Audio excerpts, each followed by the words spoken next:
The Room That Wasn't on the List, a Creeps and Screams original horror story. The rain hadn't stopped for hours.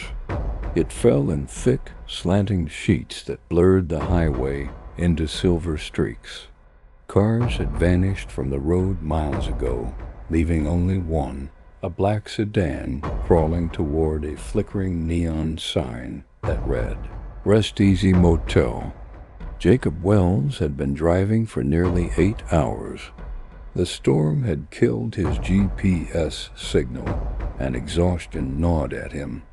The motel looked old, the kind of place built in the '70s and never updated, but at that moment it was his only refuge. He parked near the reception office and dashed through the rain. Inside, the air smelled faintly of damp carpet and something metallic. Behind the counter sat a man with thinning hair and a smile that didn't reach his eyes. "Rough night?" the man asked.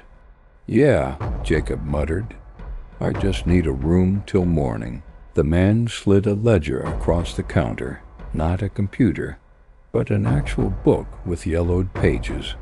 "Sign here. Room 9.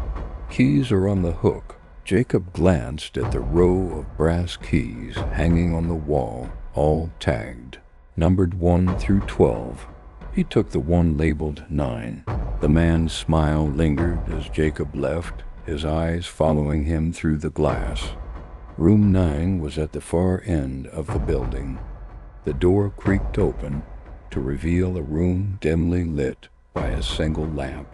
The wallpaper peeled in spots, and the air was cold despite the heater humming weakly.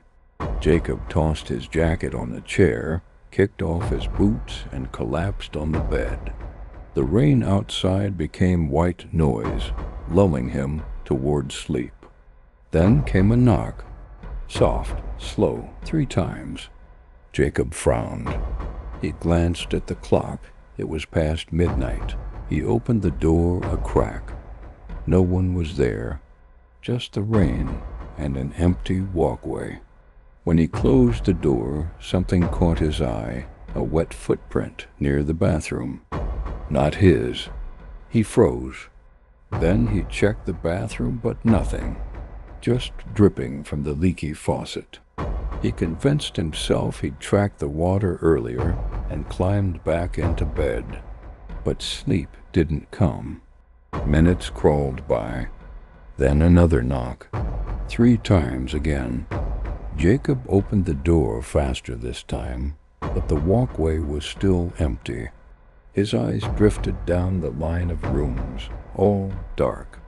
But as lightning flashed, he noticed something odd. There was no room 9 on the building's outer wall. The numbering jumped from 8 to 10. His heart began to race. He looked back at the door, the brass number 9 glinting under the hall light. He stepped outside, looked again. No room 9. When he turned back, his door was closed, and the key he held in his hand was wet, as if someone had just dipped it in water. Jacob hurried to the reception office.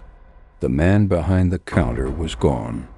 Only the open ledger remained on the counter, its pages soaked, names smeared by water. He flipped through until he found his own signature beneath a long list of others. Some dated back years. Next to each name, the missing was written boldly.